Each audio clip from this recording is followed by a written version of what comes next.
বন্ধুরা, তোমরা গতকাল দেখেছিলে দিল্লি ক্যাপিটালস এবং পাঞ্জাব কিংস টিমের মধ্যে যেই ম্যাচটি হচ্ছিল আইপিএল এ, সেই ম্যাচটি প্রথম 10 ওভার হবার পরেই বন্ধ করে দেওয়া হয়েছিল।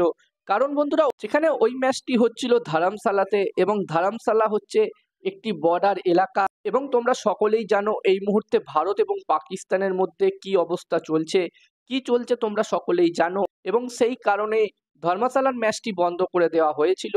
এবং বন্ধুরা, আজও আইপিএল এর কোনো ম্যাচ হয়নি। আইপিএল কিন্তু কিছুদিনের জন্য বন্ধ করে দেওয়া হয়েছে। যতটা আপডেট বেরিয়ে আসছে, আইপিএল আপাতত 1 সপ্তাহের জন্য 7 দিনের জন্য পোস্টপন করা হয়েছে। বিসিসিআই এবং আইপিএল গভর্নিং কাউন্সিল এই সিদ্ধান্ত নিয়েছে, আপাতত 1 সপ্তাহের জন্য 7 দিনের জন্য আইপিএল পোস্টপন করা হয়েছে।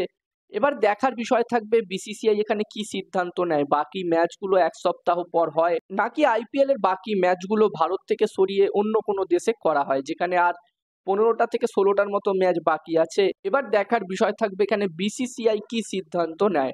অন্যদিকে পিএসএল এর কথা বললে আমরা দেখেছি পিএসএলও একটি ম্যাচ ছিল গতকাল, এবং সেই ম্যাচটি পিএসএল এর ম্যাচটিও বন্ধ করে দেওয়া হয়েছিল। পিএসএলও পোস্টপন করা হয়েছে। এবং যতদূর রিপোর্ট বেরিয়ে আসছে, পিএসএল এর বাকি ম্যাচগুলো, পিএসএল এর হয়তো আর 8টা ম্যাচ বাকি আছে, 8টা না 9টা ম্যাচ টোটাল পিএসএল এর বাকি আছে। যতদূর রিপোর্ট বেরিয়ে আসছে, পিএসএল এর বাকি ম্যাচগুলো ইউএইতে হবে, ইউনাইটেড আরব এমিরেটসে হবে। এই ম্যাচগুলো হতে পারে দুবাইতে। এবং আইপিএল এর ম্যাচগুলো এখনো পর্যন্ত কোথায় হবে সিদ্ধান্ত নেওয়া হয়নি। 1 সপ্তাহ টাইম আছে।